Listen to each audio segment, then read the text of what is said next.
What would you do if your dreams cost more than your family could afford? The gymnasium echoes. Basketball practice hasn't started yet, but already the whispers begin. 15-year-old Riley Chen adjusts her backpack straps. Her fingers trace the worn canvas of shoes that barely hold together. Not Nike, not Adidas, just hope wrapped in synthetic leather and fading white rubber. She's early, always early. Coach Patterson likes dedication, and Riley has plenty of that. What she lacks lives in the display cases lining Jefferson High's trophy hallway. State championships, division titles, scholarships earned, dreams realized. Riley passes those cases every morning, studies the photos of past champions, girls who looked confident, girls who belonged, girls whose sneakers probably cost more than Riley's mum, makes in a week at the diner. The gym doors swing open, voices flood in like a tide. Madison Torres enters first, captain of the varsity team. Her new Jordan retros squeak against polished hardwood. Each step announces privilege. Each bounce of the ball sounds like money. Behind her walks Becca Hoffman, point guard, college scouts already calling.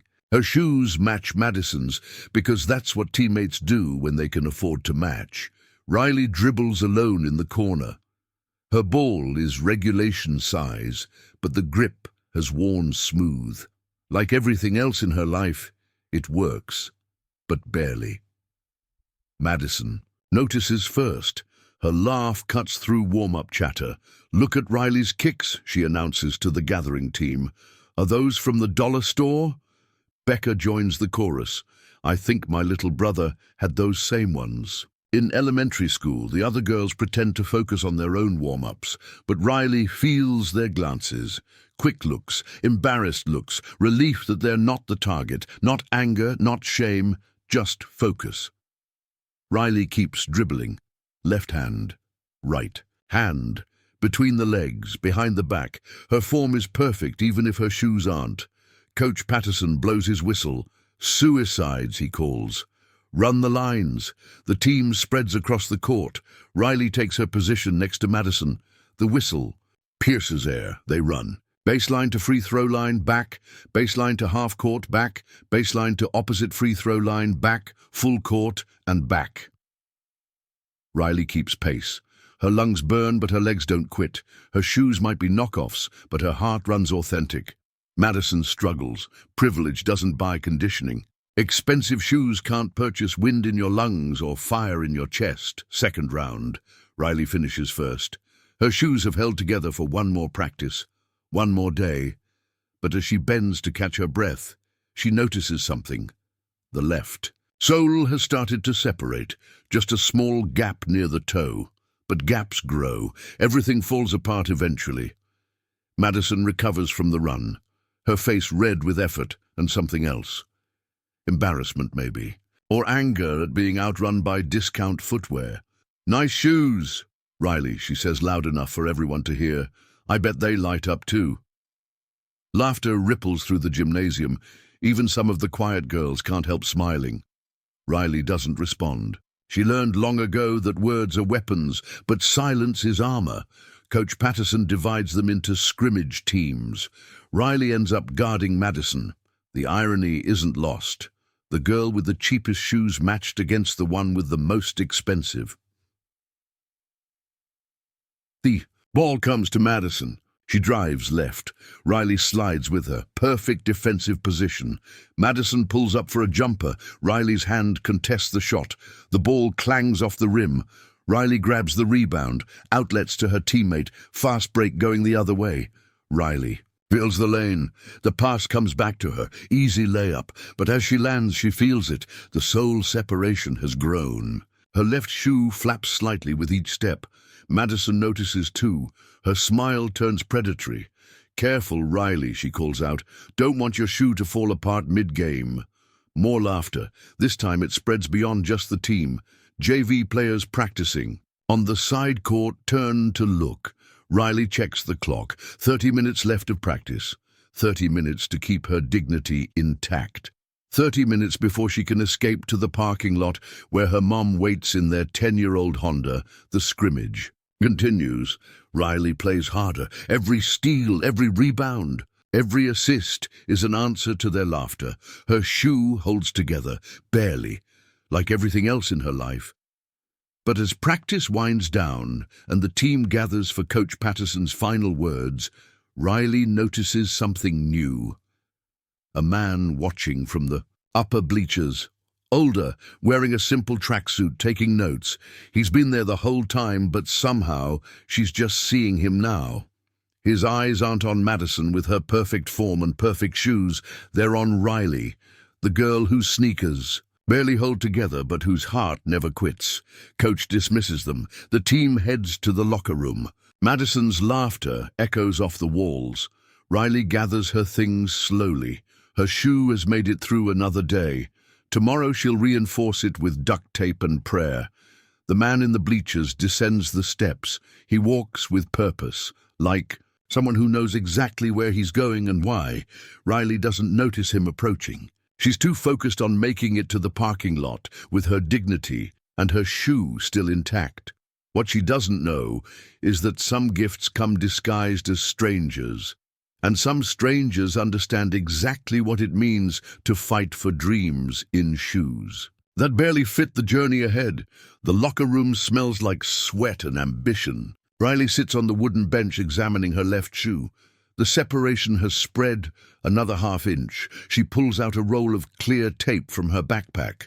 Not ideal, but it will have to work. Madison's voice carries from the next row of lockers. Did you see Riley's shoes today? I think they're held together with hope and determination. Laughter follows. Always laughter, like a pack of wolves who found wounded prey. Becca chimes in. My grandmother has better sneakers, and she's been dead for 3 years. Riley wraps tape around the sole.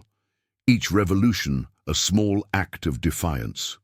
Her shoes might be falling apart, but she isn't. Not yet. The gym empties slowly. Riley waits until the voices fade before emerging from the locker room. Her phone buzzes. Text from Mom. Running late. Dinner rush at the diner. Can you walk home? Riley types back quickly. No problem. Love you. She shoulders her backpack and heads for the exit. The trophy cases gleam under fluorescent lights. Championship photos stare down at her. Girls who made it. Girls who belonged. Girls whose shoes never betrayed them at crucial moments. The main doors open with a heavy whoosh. October air bites at her skin. The parking lot is mostly empty now, just a few cars scattered like abandoned dreams. Riley starts walking. 15 blocks to the apartment. She shares with Mom. 15 blocks to think about tomorrow's practice. 15 blocks to pretend her shoes will last another week. Behind her footsteps echo on concrete. She turns. The man from the bleachers approaches slowly. His hands are visible, non-threatening, but Riley's been taught to be careful. Excuse me, he calls out. You're Riley, right? She stops walking but doesn't answer. Her fingers find the pepper spray on her keychain. I'm not trying to scare you, he says. I was watching practice. You're really good. Thank you, Riley replies. Her voice stays steady, though. Her heart hammers against her ribs. The man stops about 10 feet away. Respectful distance. He's older than she first thought. Maybe 60. Gray hair. Kind eyes.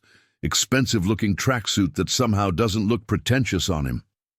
I'm Sylvester, he says. I used to train athletes. Long time ago. Riley nods but doesn't move closer. Stranger danger echoes in her head. Mom's voice from childhood. I couldn't help but notice he continues the way those girls were treating you. Riley's cheeks burn. So he saw everything. The comments, the laughter, the humiliation. They're just teammates, she says. It's normal. Sylvester shakes his head. No, it's not. I've been around sports my whole life. That wasn't teammates. That was cruelty. The word hangs in the cool air. Cruelty, such a simple word for something that cuts so deep. Your game, though, he says, that's something special. How long? You've been playing? Since I was 8, Riley answers. Why? Just curious. You got college aspirations? Riley laughs. Not the happy kind. The kind that tastes like broken dreams. College costs money, she says. We don't have money. Sylvester nods like he understands, like he's been there. What if I told you he says that talent is more valuable than money? Riley adjusts her backpack straps. I'd say you've never tried to buy groceries with talent. He smiles at that. A real smile. Not the pitying kind adults usually give her. Fair point, he says. But talent opens doors. And sometimes those doors lead to opportunities that change everything. Riley starts walking again. She doesn't want to be rude, but darkness is coming, and she has homework, and her mom will worry if she's too late. Sylvester falls into step beside her. Not too close, just close enough to continue talking. Those shoes, he says quietly. They're not the problem. Riley stops walking, turns to face him. What do you mean? The problem, he says, is that you think you need different shoes to be different. But you're already different. You're already special. The shoes are just shoes. Easy for you to say, Riley replies. Your shoes probably cost more than my mom makes in a month. Sylvester looks down at his feet. His sneakers are nice, but not flashy. Clean but worn, like they've seen real miles. These cost me $40, he says. At a discount store 3 years ago. Riley stares at him. He's lying. He has to be. I don't believe you. He reaches into his pocket and pulls out his phone. Shows her a photo. Receipt from a discount store. $43.16. Date stamp shows 3 years ago, but why? Riley asks. You could afford better. He puts the phone away, because expensive shoes don't make you run faster. They don't make you jump higher. They don't make you a better person. They just make you look like you have money. The streetlights flicker on. Riley realizes they've been walking for 10 minutes. Only 5 blocks from home now, I should go, she says. Sylvester nods. Of course, but Riley, she turns back. Don't let them make you believe that what you wear determines who you are. You're worth more than the sum of your possessions. He starts to walk away, then stops, reaches into his jacket pocket and pulls out something small. A business card. If you ever want to talk about basketball or anything else, my number's on there. Riley takes the card. It's simple. Just his name and phone number. No fancy title, no company logo. Thanks, she says. He nods once and walks away. His footsteps fade into the distance. Riley looks at the card under the streetlight. Sylvester Stallone. The name seems familiar, but she can't place it. She slides the card into her pocket next to her house keys and continues walking. 5 blocks later, she climbs the stairs to apartment 3B. Mom is already home. The smell of leftover diner food fills the small space. How was practice? Mom calls from the kitchen. Riley looks down at her taped-together shoes, thinks about Madison's laughter, about Becca's comments, about the man who spent $40 on shoes and somehow made her feel worth millions. It was good, she says, really good. For the first time in weeks, she actually means it. Tuesday morning arrives with the weight of unfinished dreams. Riley's alarm screams at 6:30. She rolls out of bed and examines her shoes. Yesterday's tape job held overnight. Small victories count for something. The kitchen table holds 2 bowls of generic cereal and a note from Mum, working double shift. Love you, kick butt today. Riley eats quickly, grabs her backpack, checks that Sylvester's card is still in her pocket. It is, like a talisman against the day ahead. Jefferson High buzzes with morning energy. Lockers slam. Voices echo off institutional walls. Riley navigates the hallways like a ghost. First period math. She slides into her usual seat in the back row. Madison sits 3 rows ahead. Her new shoes catch classroom light and throw it back, like tiny spotlights. During lunch, Riley eats alone in the library. The cafeteria feels too much like enemy territory. Too many eyes, too many whispers. Through the window, she watches the basketball court where some seniors play pickup games. Their shoes squeak against concrete. The sound of belonging. Mrs. Rodriguez, the librarian, approaches quietly. Everything okay, mija? Riley nods. Just studying. Mrs. Rodriguez doesn't buy it but doesn't push. She's worked here long enough to recognize the signs, the solitude, the careful positioning near exits, the way some students make themselves small. If you need anything, she says softly. I'm here, Riley manages a smile. Thank you. After school practice starts with the same routine. Warm-ups, drills, scrimmages. But today, Madison has backup. 3 JV players hover nearby. Fresh recruits to the mockery. Nice tape job, Riley calls out Jessica Walsh. Very professional. Did you use the clear kind so we can still see how pathetic they are? Adds Zoe Martin. The third girl, Amy Chen, says nothing, but she laughs when the others laugh.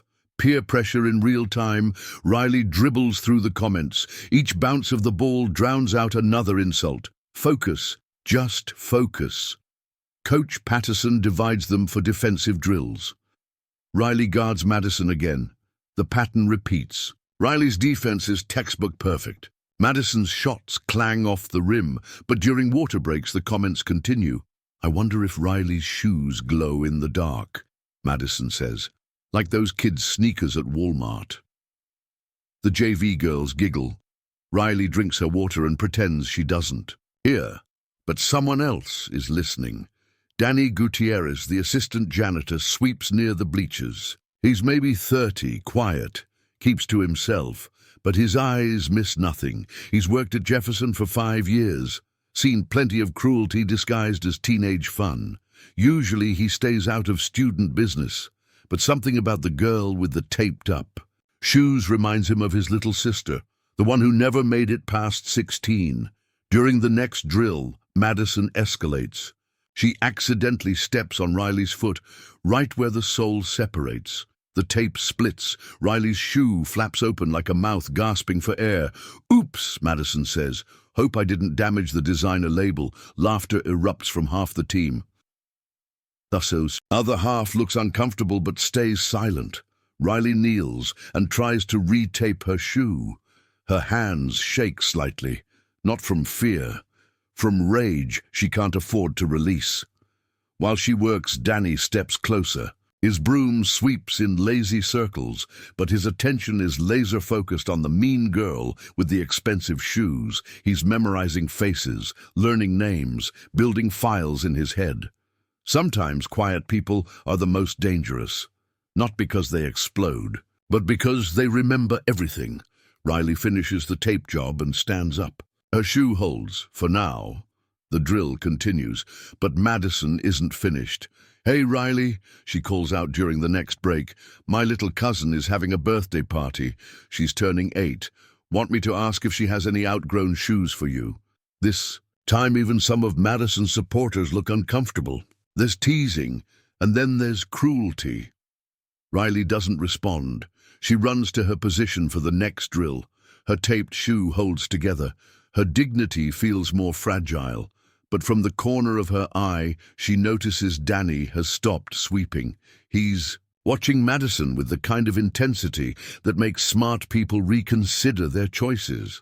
Madison doesn't notice. She's too busy enjoying her audience, too busy feeling powerful, too busy to realize that power built on cruelty has a way of crumbling when you least expect it. After practice, Riley packs slowly. Her shoe needs more tape, but she's almost out of the roll. The locker room empties around her. Voices fade. Car doors slam in the parking lot. She's alone with her thoughts and her failing footwear, almost alone. Danny appears in the doorway, knocks softly on the metal frame. Miss? Riley looks up. Yes? I saw what happened out there. With your shoe and those girls? Riley's cheeks burn. So everyone saw, everyone knows. I'm sorry, she says. I'll clean up the tape pieces. That's not why I'm here. Danny steps into the room. Respectful distance. His work boots are old but clean, well-maintained, like someone who understands the value of making things last. Those girls, he says quietly. They don't know what they're talking about. Riley looks at him more carefully. Really sees him for the first time. There's kindness in his eyes, and something else, recognition. You remind me of someone, he says. Someone who never let other people's words define her worth. Who? Riley asks. My sister. She played ball too.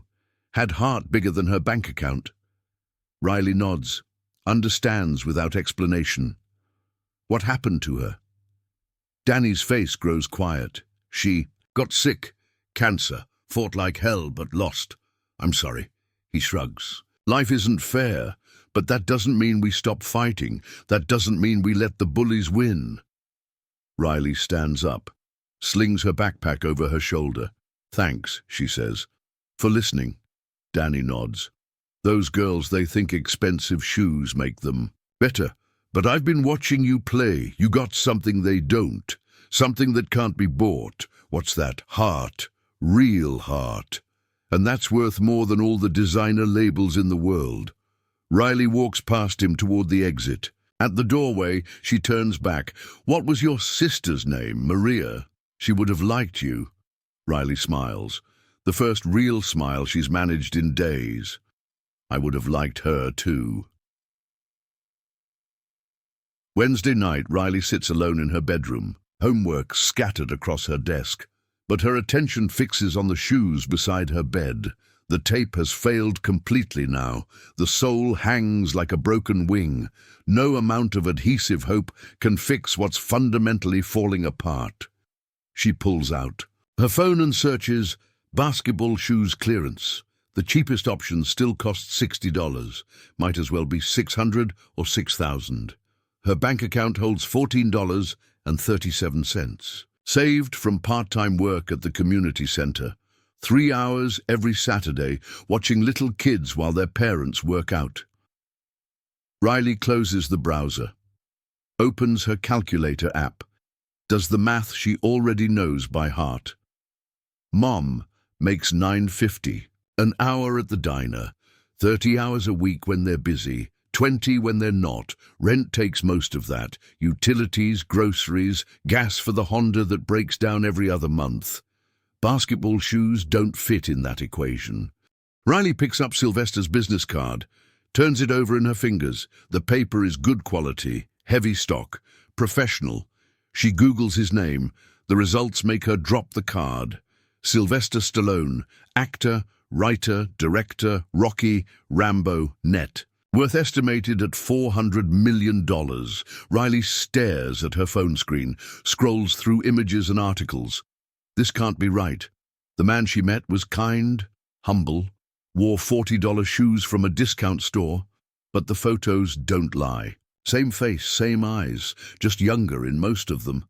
Her phone buzzes, text from Mom, working late again, leftover pizza in the fridge.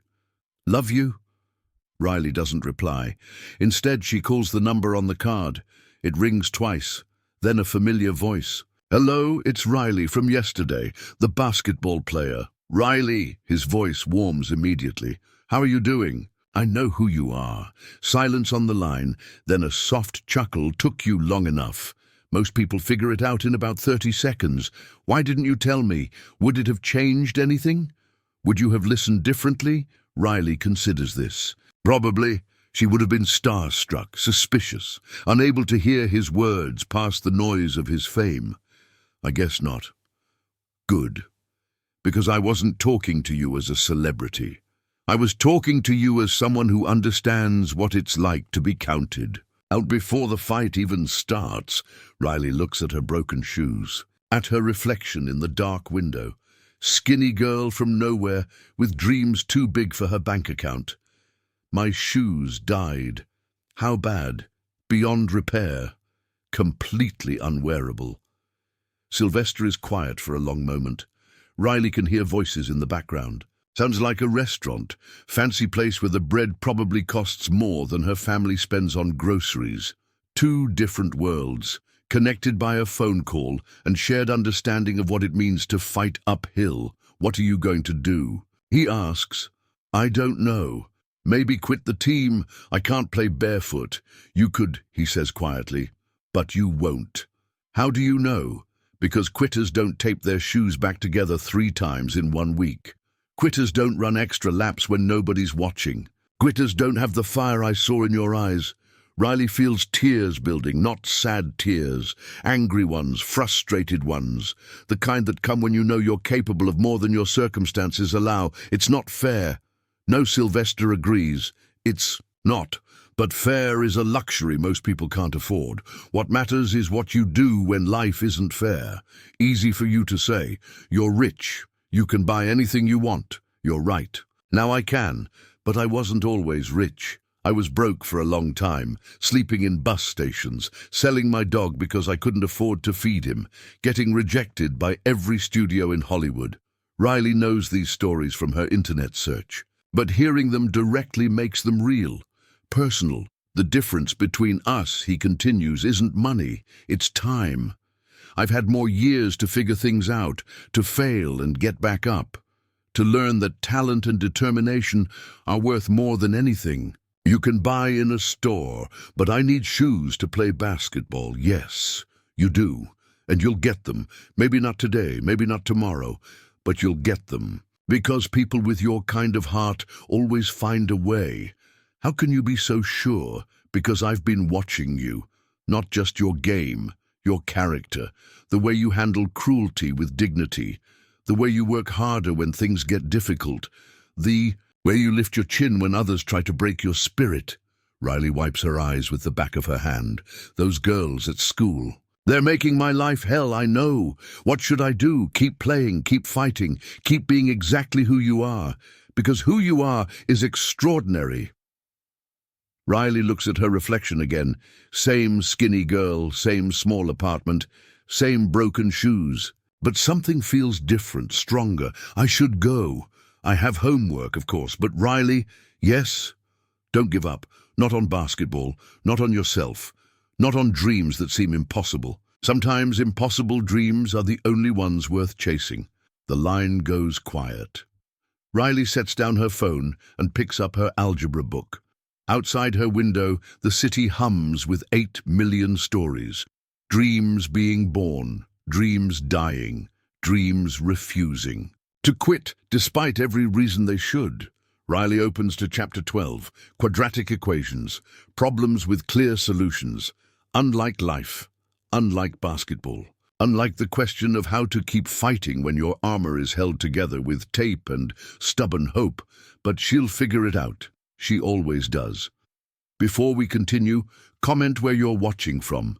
Tomorrow is another practice, another chance for Madison to sharpen her cruelty, another test of Riley's resolve, another opportunity to prove that champions aren't made in shoe stores.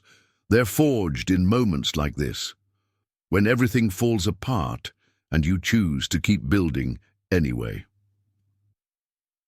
Thursday. Morning. Sylvester sits in his Beverly Hills office. Floor-to-ceiling windows overlook the city, but his attention fixes on his laptop screen. Riley Chen, honor roll student, single mother household, works part-time at Eastside Community Center. Basketball stats that would make college scouts take notice if they knew she existed. He closes the laptop and reaches for his car keys. The Ferrari stays in the garage. Today calls for something less conspicuous. 20 minutes later, he parks his rental Toyota outside Jefferson High, not to watch practice.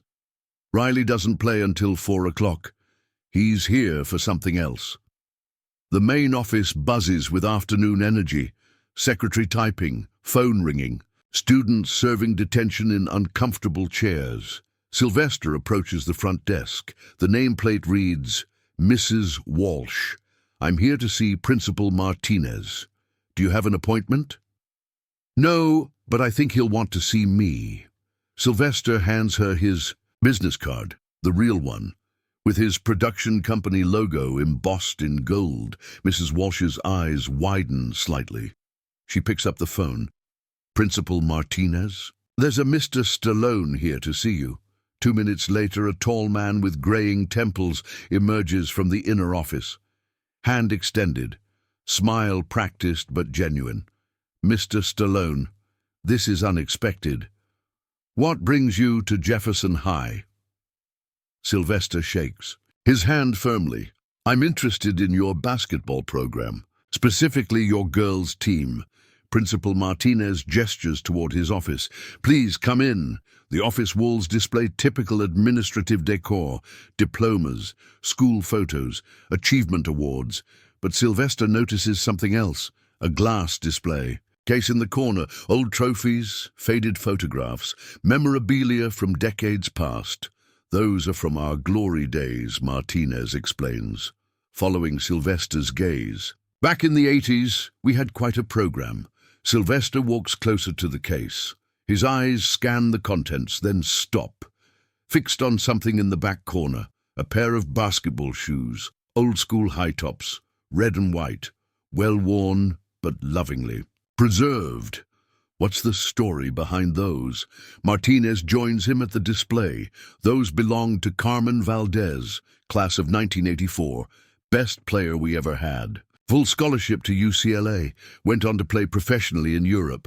Sylvester nods but doesn't move away from the case. Something about the shoes calls to him. She grew up in the projects. Martinez continues.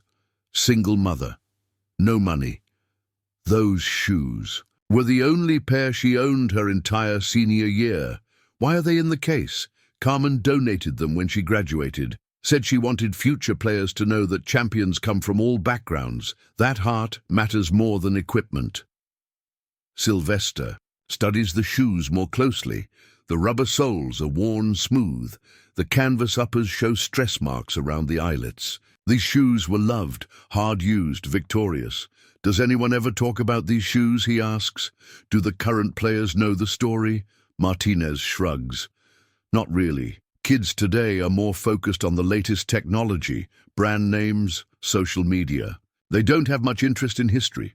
Sylvester pulls out his phone, scrolls to a photo of Riley from yesterday's practice, shows the screen to Martinez. What can you tell me about this player? Martinez studies the image. Riley Chen. Excellent. Student. Works hard, comes from limited means. Why do you ask? Just curious about your program. She seems dedicated, very much so. Though I worry about her situation, the other girls can be challenging. How so? You know how teenagers are. They notice differences, economic disparities. It can create social tensions. Sylvester pockets his phone, returns his attention to the display case. Would it be possible to borrow these shoes? Carmen's shoes? Martinez looks surprised. For what purpose? A project I'm working on. Something about inspiration, overcoming obstacles. I think these shoes could be important. I'd have to contact Carmen, get her permission. She still lives in the area. Teaches at the elementary school. That would be perfect. Here's my number. Have her call me directly. Sylvester hands over another business card. This one has his personal cell written on the back. Mr. Stallone Martinez says carefully, "Can I ask what your real interest is here?" Let's just say I believe in recognizing talent wherever it's found. And sometimes that talent needs a little support to reach its potential. 20 minutes later, Sylvester sits in his Toyota outside Carmen's elementary school. She agreed to meet during her lunch break. Carmen Valdez approaches the car. 45 years old, but moves with the fluid grace of someone who never really stopped being an athlete. "Mr. Stallone, please call me Sylvester. Thank you for meeting me." They walk to a nearby park, sit on a bench under spreading oaks. Kids play on swings nearby. Their laughter carries on, afternoon breeze. Principal Martinez said you're interested in my old shoes. I am. But first, I want to know about your story, what it was like growing up here, playing basketball with limited resources. Carmen smiles. It was hard. We didn't have much. My mum worked 2 jobs. I had 1 pair of basketball shoes my entire senior year. What kept you going? Love of the game. And knowing that basketball was my ticket out. My chance at something better. Did other players ever make fun of your shoes? All the time. But I had a coach who taught me that what's on your feet doesn't determine what's in your heart. Sylvester nods. There's a girl at Jefferson now. Similar situation. Similar heart, similar treatment from teammates. Carmen's expression grows serious. What's her name? Riley Chen. Carmen pulls out her phone, types quickly, shows Sylvester a basketball statistics website. I've been following her. She's good, really good. College material, if she gets the right opportunities, that's what I was thinking. Which brings me to why I wanted to meet you. Sylvester explains his plan. Carmen listens without interruption. When he finishes, she's quiet for a long moment. You want to give her my shoes, not give, share. Let her know that she's not the first to face these challenges, that others have walked this path and succeeded. Carmen stands up, paces a few steps, turns back. Those shoes got me through the hardest year of my life. They're in that display case because I wanted future players to know that champions aren't made in shoe stores. Exactly. She sits back down. When? Tomorrow. After practice. When the other girls are gone. When she needs to hear that she's not alone. Carmen extends her hand. You have my permission, but I want to be there. I want to meet her. Sylvester shakes Carmen's hand. I was hoping you'd say that. That evening, Sylvester drives back to Jefferson High. Principal Martinez waits in the empty hallway. The display case stands open. Carmen's shoes rest in his hands. Still beautiful after all these years. Still full of stories. Still ready to inspire. Tomorrow, Riley will learn that she's not the first girl to chase dreams in worn-out shoes. That sometimes the most beautiful journeys begin with the most humble steps. But for now, the shoes wait. Patient, powerful, ready to bridge the gap between past and present, between struggle and triumph, between a girl who made it and a girl who's still fighting to believe she can. Friday afternoon, the gymnasium fills with unusual energy. Not just the team practicing. Parents have come early, siblings clutch homework and snacks. Coach Patterson has called a special scrimmage. College scouts from 3 universities will attend, looking for talent, looking for potential, looking for girls who might earn full rides to their programs. Riley sits in the locker room, staring at her feet. Her basketball shoes finally died completely yesterday. The sole separation spread like a wound until the shoes became unwearable. She's wearing her mom's old running sneakers, size too big, wrong sport, no ankle support, but they're all she has. Madison enters with her usual entourage. Becca, Jessica, Zoe.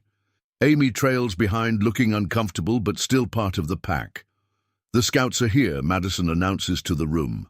Time to show them what real players look like. Her gaze finds Riley's oversized running shoes. A predatory smile spreads across her face. "Oh my God," she says loudly. "Riley, are those your mum's shoes?" Several girls turn to look. Riley keeps her eyes down, focuses on tying the laces extra tight. "They are," Becca chimes in. "That's so sad." Jessica pulls out her phone, starts recording. "This is too good not to share." "Put the phone away," says Amy quietly. "Why?" Jessica laughs. "This is hilarious. Riley's wearing mommy's shoes to impress college scouts. The video will go viral for sure." Mummy's shoes. Joe basketball fail. Joe Jefferson High needs to see this. Riley stands up. Her face burns with humiliation, but her voice stays steady. "Delete that video." "Or what?" Madison steps closer. "You'll tell your mommy?" "Oh wait, she's probably working right now. At the diner, serving people who can actually afford real shoes."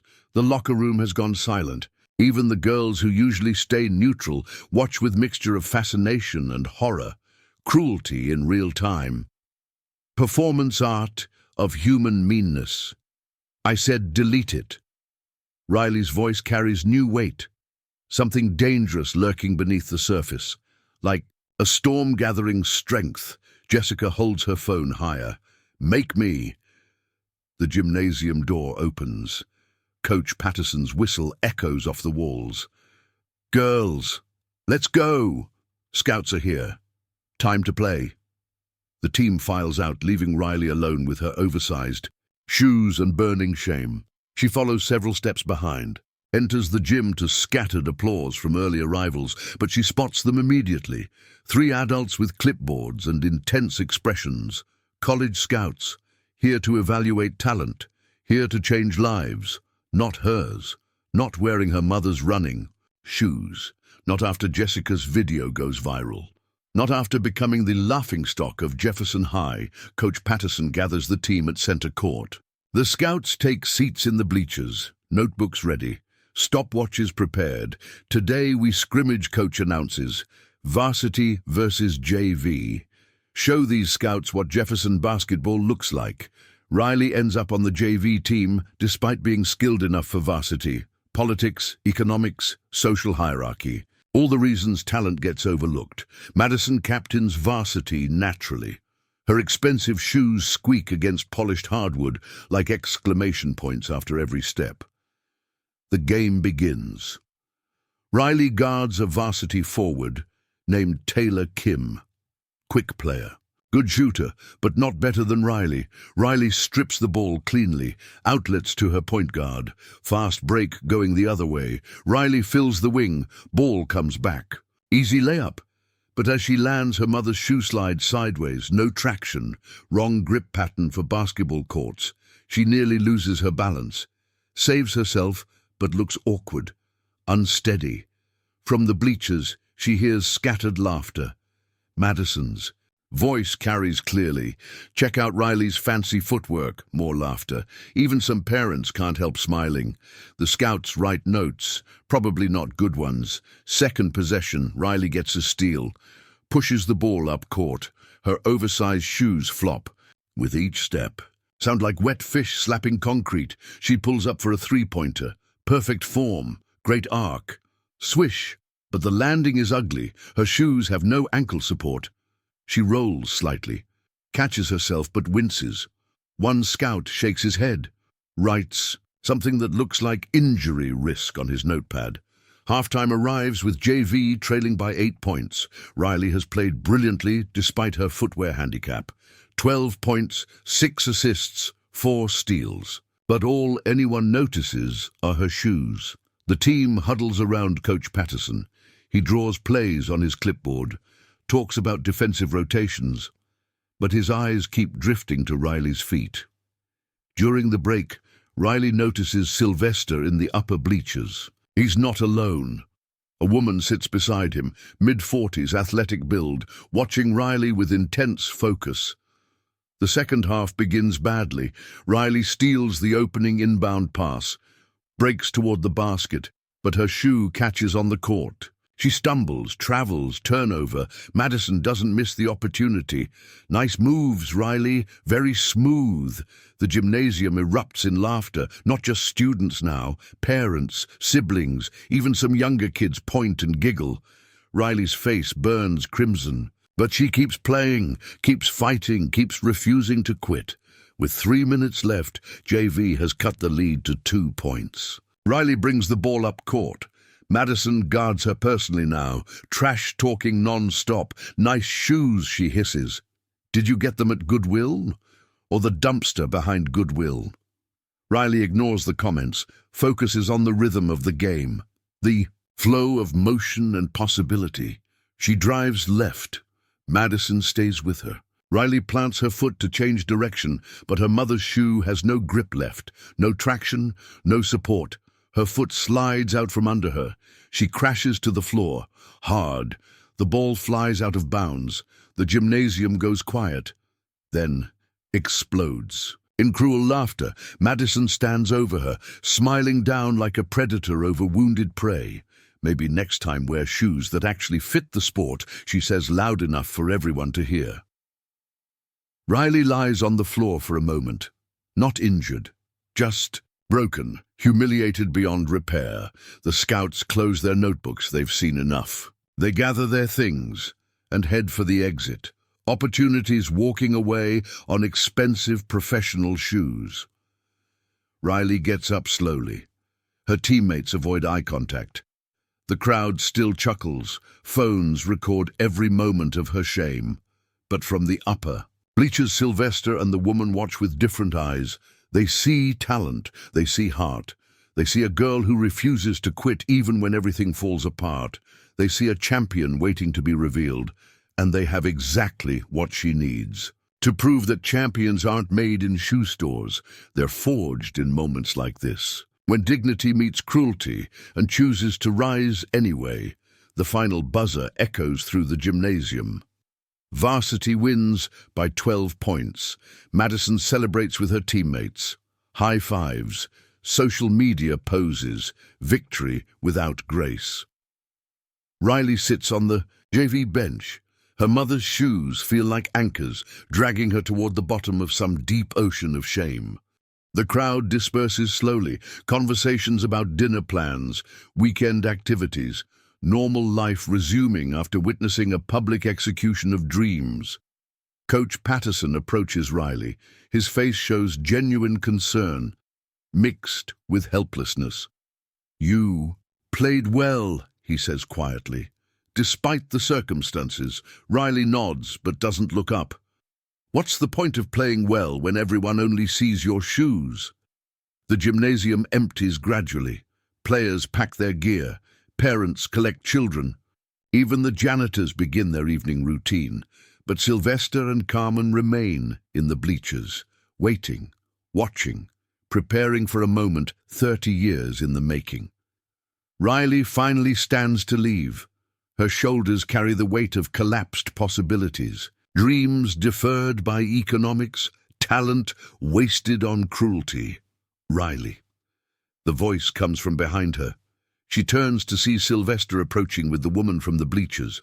"I'm sorry you had to see that," Riley says, her voice barely above a whisper. "See what?" Sylvester asks. "A girl who played her heart out despite impossible circumstances? A player who never quit even when everything went wrong?" The woman steps forward. "Riley, I'm Carmen Valdez. I graduated from Jefferson in 1984. Riley recognizes the name from the trophy case, the display in the main hallway, championship banners, and faded photographs. "You played here?" "I did, and I want to show you something."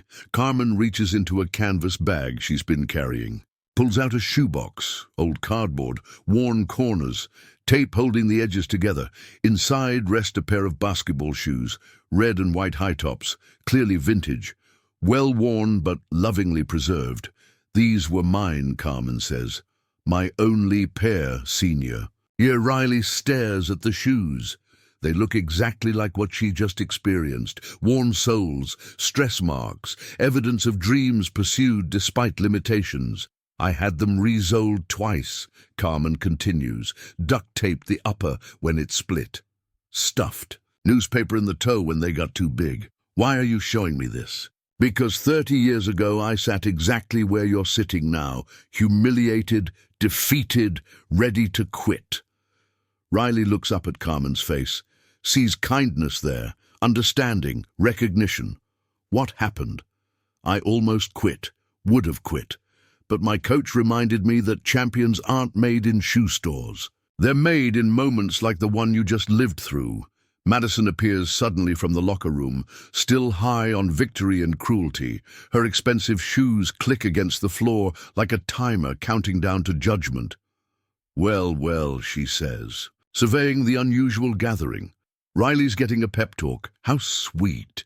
She notices the old shoes in Carmen's hands. Laughs out loud. Are those supposed to be inspirational? They look worse than what Riley was wearing today. Sylvester steps forward. His presence fills the space with quiet authority, the kind that comes from surviving real battles. "Actually," he says calmly, "those shoes earned a full scholarship to UCLA, played 4 years of Division I basketball, went professional in Europe."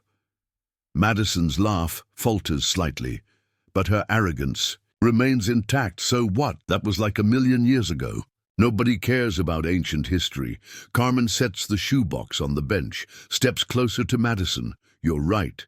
It was a long time ago, but some things never change. Cruelty is still cruelty. Talent is still talent, and character is still character." Madison, crosses her arms. What's that supposed to mean? It means, Carmen says quietly, that in 30 years no one will remember your expensive shoes, but they'll remember how you treated people who had less than you. Sylvester pulls out his phone. Shows. Madison, the screen. A video. Jessica's recording from the locker room. This is going viral, he says. But not for the reasons you think. Madison squints at the phone. The video has been shared hundreds of times, but the comments aren't celebrating her cruelty. They're condemning it. This is disgusting. Bullying isn't cool. Riley Chen is my new hero. Madison Torres should be ashamed. The social media tide has turned. Riley's dignity under pressure has inspired people. Madison's meanness has revealed her true character. How? Madison stammers. People recognize authentic courage, Sylvester explains. They see a girl who played her heart out despite being mocked. They see real character. He turns to Riley, takes Carmen's shoes from the box. These belong in the trophy case at Jefferson High, but tonight they belong with you, to remind you that every champion starts somewhere, usually somewhere difficult. Riley accepts the shoes. They're heavier than she expected. Weight of history, dreams, possibility, but I can't wear these. They're too important. Carmen smiles. That's exactly why you should wear them. Shoes are meant to be worn. Dreams are meant to be chased. Stories are meant to continue. Riley sits down on the bench, removes her mother's running shoes, slides her feet into Carmen's basketball shoes. They fit perfectly, like they were waiting 30 years for this moment, this player, this chance to prove that champions come from everywhere. Madison watches in stunned silence. Her expensive shoes suddenly seem less important, her cruelty less powerful, her confidence less certain. You can't just give her shoes, she protests weakly. That's not fair. Fair? Sylvester's voice carries the weight of someone who's fought real battles, won real victories, survived real defeats. Fair would be treating teammates with respect. Fair would be recognizing talent regardless of economics. Fair would be understanding that what someone wears has nothing to do with what they're worth. Riley stands up in Carmen's shoes, tests the fit, the support, the connection to something larger than herself. These shoes have walked this path before. They know the way. Thank you, she says to Carmen and Sylvester. Her voice stronger now, steadier. Madison turns to leave, her expensive shoes clicking against hardwood like a retreat. Madison, Sylvester's voice stops her. You have talent too, real talent. But talent without character is just wasted potential. She doesn't respond, just pushes through the gymnasium doors into the parking lot, into a world where expensive shoes can't buy self-respect, can't purchase dignity, can't earn the kind of legacy that matters. Riley looks down at her feet. Carmen's shoes seem to glow under the gymnasium lights, not because they're new, but because they're connected to something eternal. The belief that champions aren't made in shoe stores. They're forged in moments like this, when kindness meets cruelty, when legacy meets potential, when someone who made it reaches back to help someone still climbing. 3 weeks later, Riley walks through Jefferson High's hallways wearing Carmen's shoes. They've become part of her now. Each step carries history, legacy, possibility. The whispers have changed. Instead of mockery, she hears respect, curiosity, sometimes admiration. Did you hear about Riley Chen? College scouts are calling. She got a full ride offer to 3 schools. That video made her famous. In a good way. The social media story exploded beyond Jefferson High. Local news stations picked it up, then national outlets. The girl who played with dignity despite cruelty. The champion shoes that bridged generations. Riley enters the gymnasium for afternoon practice. The atmosphere feels different now, lighter, more respectful. like someone opened windows in a room that had been closed too long. Madison stands at center court but avoids eye contact. Her expensive shoes still squeak against polished hardwood, but the sound seems hollow now. Empty. Coach Patterson gathers. The team. His expression shows changes too. More awareness, better understanding of what leadership actually means. Before we start, he announces, "I want to address something. This team is about more than basketball. It's about character, respect, supporting each other." His eyes find Madison briefly, then move to Riley. "Some of you have shown what that looks like. Others need to do better." Practice begins with the usual warm-ups.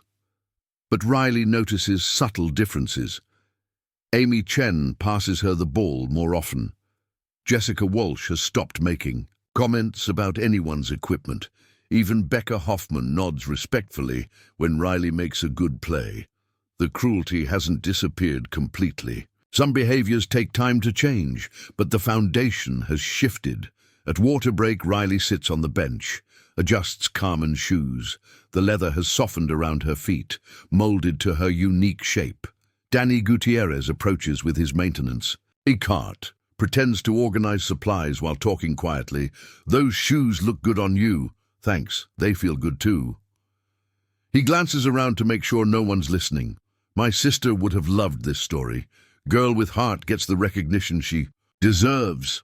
Riley smiles. "I wish I could have met her. You would have been friends. She always rooted for the underdog." Coach Patterson's whistle signals the end of break. Danny wheels his cart toward the exit. "Riley," he calls back, "keep wearing those shoes. With pride, you've earned the right." After practice, Riley walks to the main office. Principal Martinez had requested a meeting. Something about a special presentation. The hallways buzz with normal afternoon energy. Students heading home, teachers grading papers, life continuing its eternal rhythm. But Riley notices something new in the trophy display case. A small placard has been added, gold lettering on black background.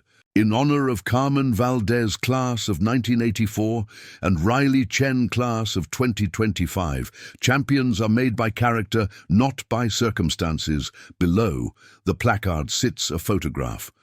Carmen and Riley standing together in the gymnasium, both wearing their respective championship shoes, past and present connected by courage. Mrs. Walsh, behind the reception desk, waves Riley toward the principal's office. "He's waiting for you, dear. And congratulations on everything. You've made us all proud." Principal Martinez stands when Riley enters. His smile seems genuine, warmer than their previous interactions. "Please sit. I have some exciting news." Riley settles into the familiar chair, the same one where she's received mediocre grades, disappointing test scores, reminders about economic limitations. First he says, "I want to apologize for not recognizing sooner what was happening on the team, the environment we allowed to develop." Riley nods but doesn't speak. Apologies are nice, but actions matter more. "We're implementing new policies, anti-bullying protocols, character development programs, team-building exercises focused on respect and inclusion." That's good. More importantly, he continues, "I have 3 letters here. From colleges, all offering full scholarships." He slides the envelopes across his desk. Riley's hands tremble slightly as she examines them. UCLA, Stanford, University of Connecticut, all Division I programs, all because Scouts saw past your circumstances to your character. Riley opens the UCLA letter, reads the formal language of life-changing opportunity, full tuition, room and board, books and supplies, everything covered. "Carmen went to UCLA," Riley says. "She did, and now you can too." Full circle. Legacy continuing. Riley folds the letter carefully, places it back in the envelope. "I need to talk to my mom. Make sure she'll be okay without me." Principal Martinez nods understandingly. "Of course. But Riley, your mother will be proud. This is exactly what she's worked for." what she's sacrificed. And for that evening, Riley sits at the kitchen table with her mother, the scholarship letters spread between them like a road map to dreams. Her mother wipes tears from her eyes, happy tears, proud tears. The kind that come when years of struggle finally... Makes sense, I always knew, her mother says. From the time you were little, playing in the park with that old basketball, I knew you were special. Riley looks down at Carmen's shoes, still on her feet, still carrying history. These shoes have been on this journey before. Her mother reaches across the table, takes Riley's hands in her own, but this time the story is yours, your courage, your character, your choice to keep fighting when everything seemed impossible. Outside the apartment window, the city hums with 8 million stories. Dreams being born, dreams being realized, dreams refusing to surrender to circumstance. Riley's story is one of them now, written in determination, typed in scholarship letters, printed on newspaper articles about the girl who wore championship shoes and proved that character matters more than economics. The next morning, Riley returns to Jefferson High for what feels like the first time.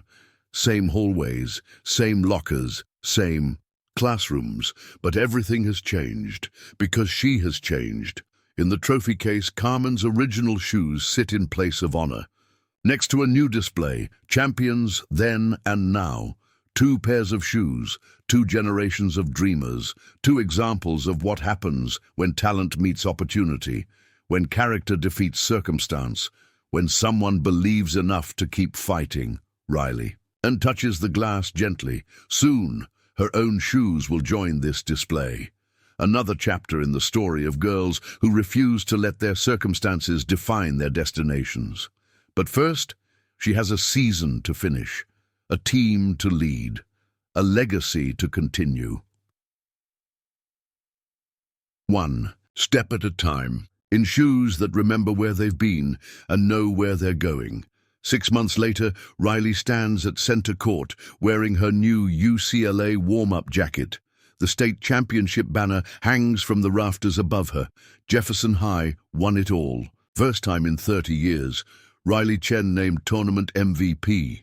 Following in Carmen's footsteps, the gymnasium fills with graduation ceremony energy, families arriving early, faculty adjusting microphones, seniors preparing for the final transition. But Riley's attention focuses on the updated trophy case. 3 pairs of shoes now rest inside. Carmen's original championship high tops, Riley's taped-together knockoffs from that terrible Friday, and between them, the shoes that changed everything. Carmen's legacy pair that carried Riley through her greatest challenge. Each pair tells part of the story: struggle, connection, triumph. A small crowd gathers around the display. 8th graders on a tour. Wide eyes, whispered questions. Which shoes are the most valuable? Asks a young girl with hand-me-down sneakers. The tour guide pauses, looks at the display thoughtfully. They're all priceless, but for different reasons. Riley approaches quietly. The tour guide recognizes her. This is Riley Chen. She wore those shoes to win the state championship. The 8th graders turn to stare. Riley sees herself in their faces. The hunger, the uncertainty, the dreams that seem too big for their circumstances. The girl with worn sneakers steps forward. Is it true that you got picked on for your shoes? Riley nods. It is. But here's what I learned. People who make fun of your shoes are really making fun of their own insecurity. How do you deal with it? The same way you deal with any challenge. You focus on what you can control, your effort, your attitude, your character. The girl looks down at her own feet. Her shoes are exactly like Riley's were. Discount store specials. Functional but not fashionable. Will I ever be good enough? Riley kneels to the girl's eye level. Sees Carmen in her face. Sees herself. Sees every girl who's ever been told she doesn't belong. You're already good enough. The question isn't whether you're worthy of your dreams. The question is whether your dreams are worthy of the person you're becoming. The tour moves on, but the girl lingers. "What's your name?" Riley asks, Sophia Reeves. "Well, Sophia, someday your shoes might be in that case too, not because of how they look, but because of where they took you." Later that evening, Riley sits on the bleachers in the empty gymnasium. Graduation ceremony finished, speeches delivered, scholarships announced. Her phone buzzes with messages, congratulations from teammates, pride from teachers, love from relatives she rarely sees, but the message she treasures most comes from Carmen. "Watch the ceremony online. Those shoes were meant for you. UCLA is lucky to get such a champion." Riley types back quickly. "Thank you for showing me that champions aren't made in shoe stores. I'll never forget that lesson." The gymnasium doors open. Madison Torres enters alone. She's changed too, quieter, more thoughtful. The viral video and its aftermath taught her lessons about character that money can't buy.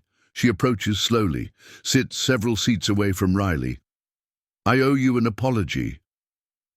Riley doesn't respond immediately. Some wounds take time to heal.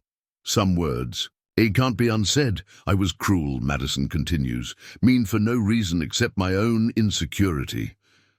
I'm sorry." Riley looks at her former tormentor, sees something different in her eyes. Humility, perhaps, or wisdom earned through consequence. "Thank you," Riley says simply. Madison stands to leave, then turns back. "For what it's worth, you deserved all of this, the scholarship, the recognition, everything." Riley watches her walk away, expensive shoes clicking against hardwood. But the sound seems different now. Less arrogant, more human. 10 minutes later, Sylvester and Carmen arrive together. They've become unlikely friends, united by their belief in second chances and the power of mentorship. "Beautiful ceremony," Carmen says. "Your speech was perfect." Riley had spoken about the importance of looking beyond appearances, about finding strength in struggle, about the difference between having something and being something. Sylvester pulls out his phone, shows Riley a video. Sophia Reeves from the tour earlier, playing basketball in her backyard, wearing the same worn sneakers, but moving with new confidence. She posted this with the caption, "Training for my turn in the trophy case." Riley smiles. The story continues. Legacy passing to the next generation. Dreams inspiring dreams. Carmen reaches into her bag, pulls out a small wrapped package for you, a graduation gift. Riley unwraps it carefully. Inside rests a small bronze plaque. "Champions are made by character, not by circumstances. Carmen Valdez and Riley Chen." "It's for your dorm room," Carmen explains, "so you never forget where you came from or how far you can go." Riley holds the plaque against her chest, feels the weight of responsibility, the obligation to continue the story. What would you do if your dreams cost more than your family could afford? The same question that opened this story, but now Riley knows the answer. You would chase them anyway. In whatever shoes you have, with whatever resources you possess, through whatever obstacles appear, because dreams aren't about what you wear on your feet, they're about what you carry in your heart. The gymnasium lights flicker off one by one. Riley gathers her things. Tomorrow she leaves for Los Angeles, for UCLA, for the next chapter of a story that started with mockery and ends with triumph.